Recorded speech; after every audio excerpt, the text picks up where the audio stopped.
Jaws shows the monster. All right. Welcome to Shon's Slightly Pedantic Podcast, Episode 1. Jaws shows the monster. So, imagine if we have this very strange and particular game of football. The other side is invisible, and while all the other rules of football remain true, how would you, as a spectator, understand what would happen in this particular game of football? Because, from an outcome base, if you're just looking to see who won or lose, it would be the same. But as a spectator, you would lose the kind of the benefit of being able to see, oh, that's a first down. Or not even that. Like, if they can just get to this point, they've reached first down. Or, that guy over there is running to try to intercept the ball. But then it just becomes a thing of roll a dice. It's about the same difference as a guy being invisible. Like, will he show up or will he not? Well, it's all just a matter of chance because we can't see anything happening in real time outside of the one half of the team. And if you made both teams invisible, that would probably be some kind of weird art exhibit of welcome to my invisible game of football. If any guys want to buy tickets for that, I have tickets ready to go. But the reason why I bring that up is I see sports, action films, and thrillers as being kind of a similar thing, where in sports there are a set of arbitrary rules. In thrillers, the rules are based off of real life in a sense, but not quite. And action films have their own kind of internal logic, but the give or take on these rules is what makes them interesting. A fight scene, like Indiana Jones, you have him fighting the tall guy against a propeller. If he gets too close to this, that happens. If he gets too close to that, that happens. And the film's juggling multiple different things in order to sell the suspense of what's going to actually happen. And, he's going to live because there's probably still another 40 minutes in the runtime. But, how is he going to live and all that kind of stuff. But to take an example from science fiction, actually, before I get to that, I've lost my train of thought here. But one thing that drives me nuts is that in film discourse, when people talk about Jaws, they say Jaws does not show the monster, which I do not think is strictly true, or even if it was, it wasn't a good takeaway. And since this is a podcast, just me being pedantic, and you're listening to this, so you're kind of stuck now. I'm gonna explain why I don't like the wording on that and how a better takeaway from that film. And I'll use, for example, two examples. One of the film Forbidden Planet from the 1950s, and that of like Poltergeist ghost films, which are like Haunting on Hill House. Well, that's not really a ghost film, but the one with Vincent Price. I haven't seen any of the newer ones, but the original Forbidden Planet, which there's only really one, is a film about explorers going to a planet and trying to figure out what happened to the civilization before. And the way it's not explained, but one of the ways it's shown this interesting thing about this planet is that since the since the scientist that was on the planet interfaced with the machine, he can project out this form, and it's part of his subconscious. It happens when he's sleeping, and in order to show this thing, which is represented as like an invisible monster attacking the ship, they show footsteps and sounds like dirt sinking where there'd be a foot, but there's no foot. And they also show the when he steps on the steps bending underneath his sheer weight. And despite the fact that the monster wasn't there wasn't a suit made, there wasn't anything actually on set outside of the special effects, it has more impact of just having an empty hallway. And a lot of films will do a thing where they will have what I joke the hallway attack a person, where like kind of like in a Hitchcock film, but like the bad version of this, where the guy will spin around and the cameraman's running him at full speed, and then they're dead.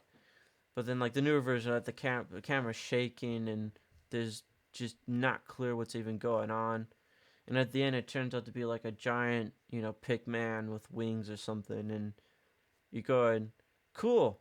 How did it get into the hallway? Why did it decide to, attack in that particular way? Yada yada. All those other questions, and the answer is don't think about it, because we didn't think about it, so you shouldn't think about it either. And I understand I'm working on a film, and thinking about stuff is hard. But the thing when I bring up Poltergeist films, much like the Monster of It, which is an invisible presence coming from one plane of existence to another, films about superstition have this thing about how do you explain something happening, and usually ghost films are about superstition, but there's a parallel.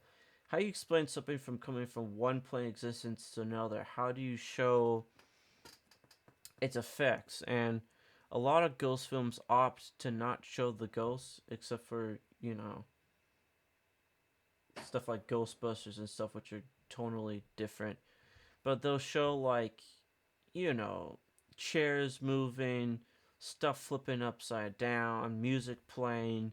The ghost is interacting. You're directly controlling the world to scare a main character or a side character, or just the effects of them being in a location is like change the just the environment, and whatever killed them in the first place is oftentimes affecting that or whatever. There's kind of like a gothic rot to the place. And I think the reason why I bring this up is I think Jaws. Okay, I just hit my mechanical keyboard for some reason. I think Jaws uses the football sense of the film's about the logistics of if we shut the beach down, no money, but we should shut the beach down, and stuff like that, where they have it going. It could be this kind of shark if reasons, and how could we kill a shark if we can't see it, and all that kind of stuff. But I think what the film does is that since they had mechanical issues with the shark, they were shooting on location. There's just a lot of stuff that was going on behind the scenes that prevented them from having the animatronic shark working all the time, because that was the original plan. And it makes a lot of sense. For the film that was probably pitched initially, it probably was a lot closer to a summer blockbuster. And I imagine the film's probably very different from the book it's based off. I haven't taken time out of my day to read a book about a shark, but since I was like 8 or something. But the the first trick it uses is the first person shots of, and I if you really want to get pedantic, I would argue they're second person shots, because you're looking through the eyes of the person, so it's less the character talking to you like in a book, and more you are the shark, and you're seeing stuff from the perspective of the shark. First person shots in a film would be, I think, a character addressing um, or talking, and that's how you get a perspective of the whatever, like them looking into the lens almost. And it's a really pedantic, and I don't know why that bothers me so much I brought that up, but you becoming the shark, and you see your distance relative to, let's say, the swimmer, like in the opening of the film, or the other swimmer, like the beach scene, or eventually the boat. It goes a bit of a, and this is probably the one of the two things people take from this movie, is that and some of the jump scares, but it shows a bit of geometry, a bit of geography, a bit of how far away things are from other things, how long it would take, and how the shark works.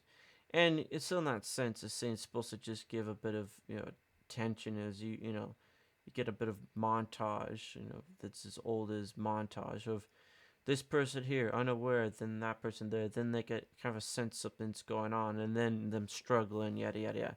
Pretty, nothing revolutionary there. It's, the scenes in GOG with the robots are like that, which are kind of clunky and weird. That make old films like that charming, but the film doesn't stop at that. And the thing about a film like Jaws is a bit like a mold, where even if the shark isn't in the scene itself, it's leaving an impression, like the footsteps, or an invisible game of football. You would have to figure out, even like a physical game of football, you could see the way the other team's reacting, assuming they had a way of knowing where the other team was. How the other team is reacting, like whether or not they have the ball, what player they're playing. How would you counter that? And assuming you had enough knowledge to know, if they're doing this play, it's probably to counter that. Or, okay, they're lined up like they're trying to do a field goal or something like that. And in the film, it does have that, where in the dock scene, the line represents the position of the shark relative to the dock, and then, the storm's telling you that things are scary because, music, it's a huge driving force. You can, a lot of independent films would just be nothing tonally, just weird travelogues in a single city. See how much I decide to edit this. Um, the I think it goes without goes with saying, goes without saying. However you prefer, if you want fries with that, whatever. But the the lines in the film, the fishing lines, like in real life, are the only way you know that a fish is there is by something tugging on your line. I did a little bit of fishing in Alaska.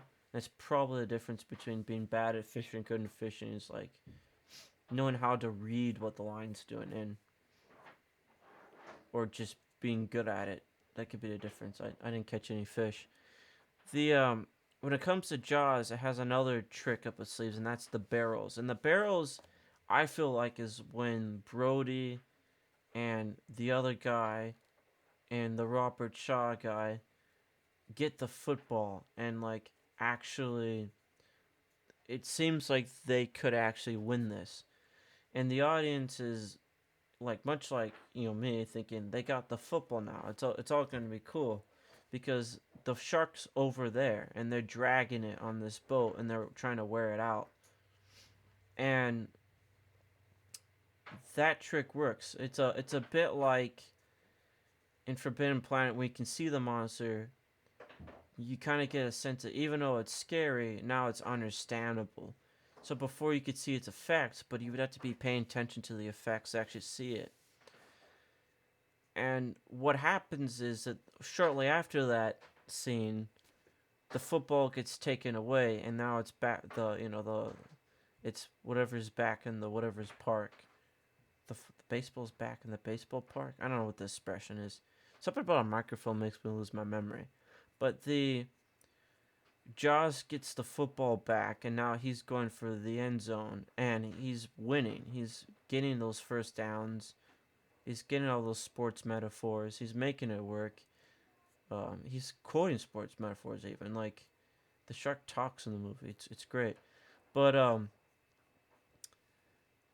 you when people say that, the reason why that works is that you give something to the audience and only take it away. It's like playing the audience like a piano. Other films, just, it's like they're taking half of a chord progression and they're making a movie about it, and that could work if you're playing a particular type of music. But starting with the resolve, is only half of the picture, and it could be more minimalistic and it could be more interesting and more whatever. A guy standing in an open field, how is he going to die? Oh, turns out it's the weather machine from the Avengers show, so he's going to drown in an open field. Very obscure reference, but fun reference nonetheless, unless you've seen the terrible 90s movie. The And in conclusion, I think the takeaway is, if you're making a thriller, logistics are a thing. They're not the only thing. They're not what makes a story interesting. But it's where that intersection of logistics and creativity is what makes a story interesting. Like something like Ocean's 11's about how do the characters talk about the plot. I mean, it's literally what the films are. Or in a film like Inception, it's how the film represents the multiple layers of stuff, or um, and other stuff. And more experimental fiction will sometimes throw you in the deep end and make you figure out things for yourself. And an experimental version of Jaws would probably have the Jaws represent someone's inner psyche and it'd be something completely different. But like, an experimental version of Jaws probably would be incredibly mundane stories stitched together with a shark ending all of the stories at the end, and then turn out that Jaws just represented, the hand of fate or something, which totally would be a real thing. Um, and the takeaway is, if you're making a story, you have to think about things in isolation and things as a whole, and go, how do I sell this? And not selling as it just giving the audience what they want, but like, what's the most efficient way of taking something like a shark where you can't literally see it? How do I have it have impact, and how do I show the dynamics of the story happening? And it's not just about impact, it can also be about the lack of impact and having different notes in your story play different things. Um, Kind of like doing side chaining, but not having the thing side chaining actually showing up in the song. But, anyways, that is the first episode of this thing. I'll probably try to get a guest in the future. Maybe talk about Bionicles or something. And yeah, thanks.